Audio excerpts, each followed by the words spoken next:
And very well, last week I gave you my early warning system on CoronaGate. At that time, the amount of money projected for the expenditure to combat the coronavirus pandemic was yet to be firmed up. But now, the figures are clear. The National Treasury has collected budgetary proposals from ministries and government agencies involved in the process. Ministry of Health, Interior Affairs and Coordination of National Government, Labor and Social Protection, Foreign Affairs, and the list goes on. The total amount of money required to deal with the COVID-19 situation is 40.3 billion shillings. Just to give you an idea, 40 billion shillings is equal to the amount of money allocated to Nairobi, Turkana, Kilifi, and Laikipia counties combined in the 2019-2020 financial year. This is certainly an amount of money that can do many things.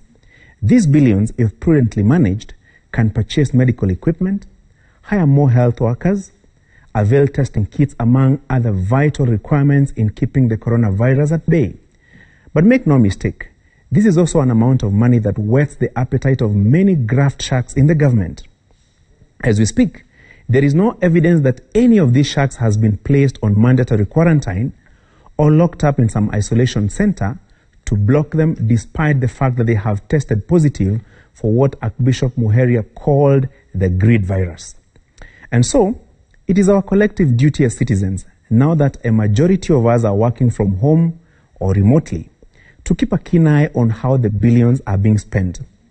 Ronald Wilson Reagan, the 40th President of the United States of America, once made a profound statement, and he said, "Government is not the solution to our problems. Government is the problem." End of quote. It is also true that the government does not have any money of its own. What it manages or mismanages are public resources belonging to you and me. And if the resources are borrowed, it's you and I who service these loans at great cost, of course.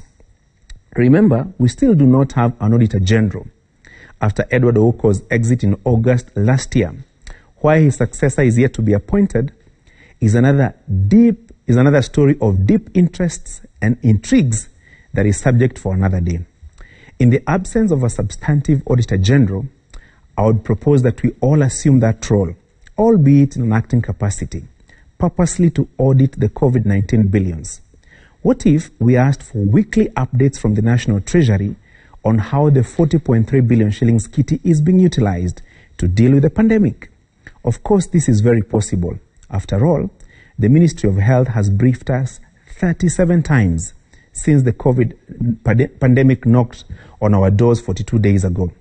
These weekly updates must clearly itemize every expense incurred by the ministries involved in dealing with the pandemic, including how much was spent, on what, procured from who, and at what cost. These obviously must date back to March 13th, and this will not be a favor from the government. It is actually in compliance with provisions of Article 201, Subarticle A of the Constitution, that requires openness and accountability as a guiding principle in the use of public resources. Article 201D clearly states that public money shall be used in a prudent and responsible manner. We all agreed last week that the virus of greed is more dangerous than the coronavirus, and that there won't be enough resources to deal with the virus and to feed the greed virus. So let us stay woke. Wakihesabu, tunahesabu. Wakiongeza, tunaongeza. Wakijumlisha, tunajumlisha. Remember how the Youth Fund, a noble initiative meant to avail capital for young entrepreneurs, ended up being a looting spree. Remember how containers worth over 800 million shillings meant for distribution to counties as mobile clinics were for 3 years left to rot at the NYS yard in Mombasa, and no one was held liable. You remember that 5 billion shillings Afya House scam that dominated headlines in 2016? That is why we must do joint accounting with the government, so that as they deal with the coronavirus, we will be flattening the curve of the virus known as greed. And that's my punchline.